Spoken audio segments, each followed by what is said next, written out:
బీసీలో 42% రిజర్వేషన్ల సాధన సమితి ఆధ్వర్యంలో జరుగుతున్న ఈ ప్రెస్ మీట్ కార్యక్రమాన్ని కోఆర్డినేట్ చేస్తున్న ఐలి వెంకన్న గౌడ్ గారికి, ముఖ్యంగా ఈ కార్యక్రమానికి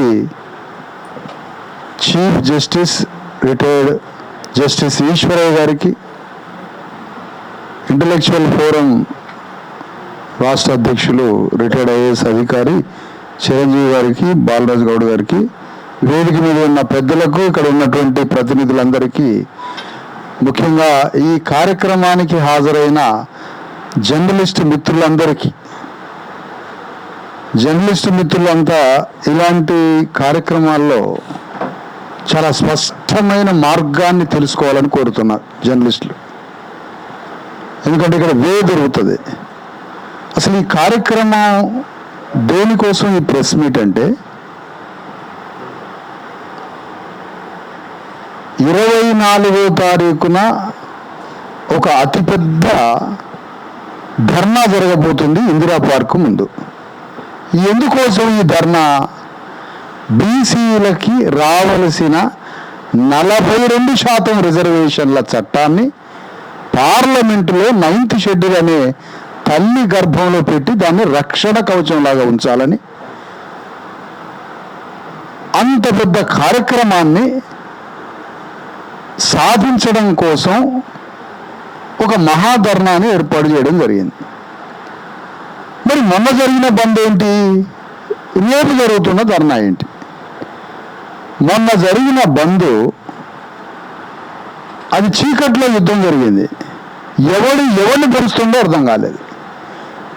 లైట్ వచ్చేసరికి మొత్తం నేను చచ్చిపోయాను, హీరోలు మాత్రం అగ్రకుల పార్టీలు అయిపోయారు. లైట్ ఏమిటి? 1000 watts లైట్ ఏంటి అంటే అదే మనోనేత్రం.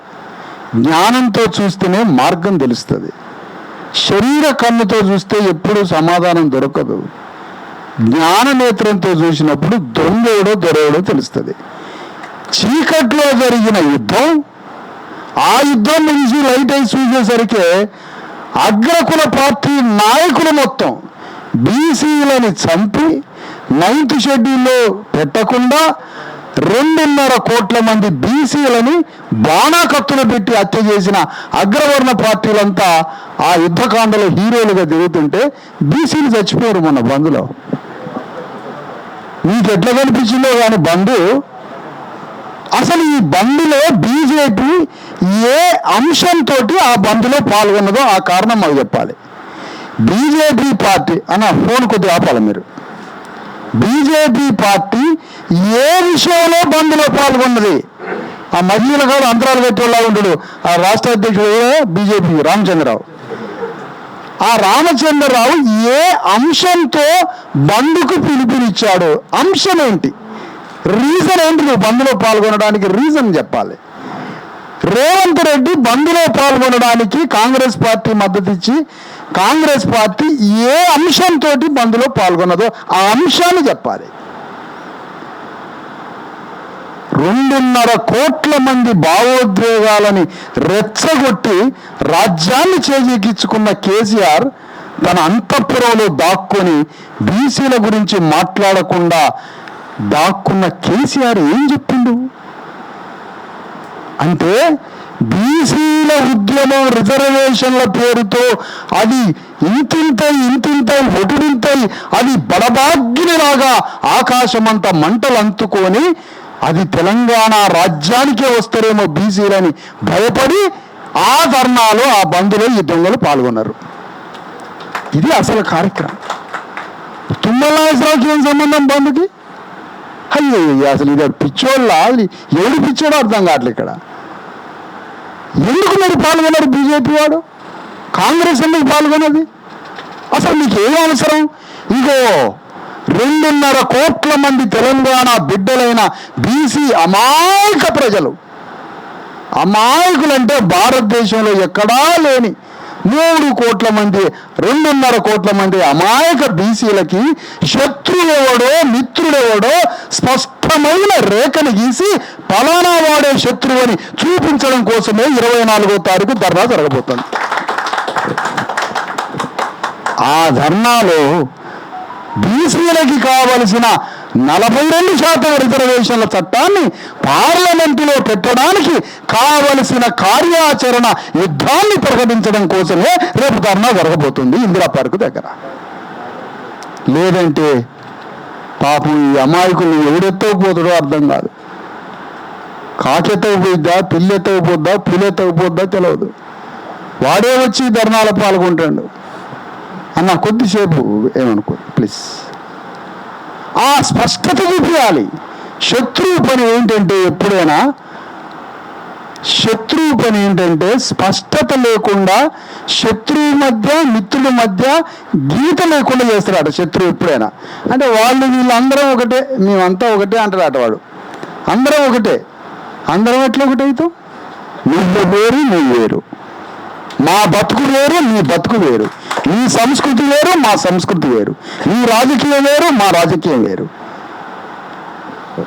ఆ స్పష్టమైన రేఖను గీయాలి రేపు. స్పష్టమైన రేఖ లేకపోతే రాయే బీసీ పోవడానికి రాయే అని వాడే ట్రాక్టర్లు పెడతాడట, వాడే కారు పెడతాడట, రాయే బీసీ పోరాటంలోకి రాయే అంటాడట. వాడే మమ్మల్ని ముంచి మమ్మల్ని చంపినాడే బీసీ పోరాటంలోకి వస్తాడట. ఇది ఎక్కడి విచిత్రం? భూగోళం పుట్టిన కాడి నుంచి అతిపెద్ద విచిత్రమైన బంద్ కార్యక్రమం ఏదైనా ఉంటే మొన్న జరిగిందే ఆ బంద్. ఇంతవరకు భూగోళ చరిత్రలో అంత కనిపిస్ బంద్ జరగలే.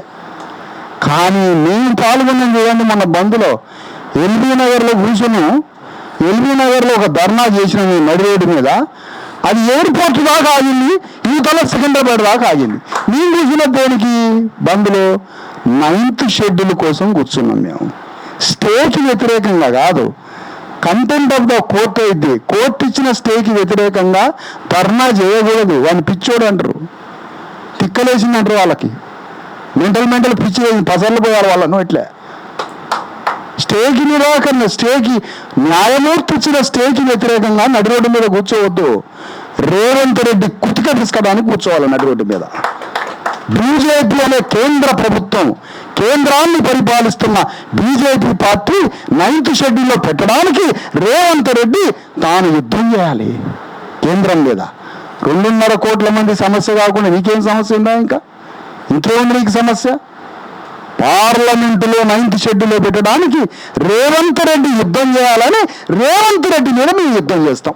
ఇది రేపటి కార్యక్రమం. పార్లమెంటులో నువ్వు శాసన నిర్వహణకి నువ్వు తండ్రి లాంటివాడివి, ఫాదర్.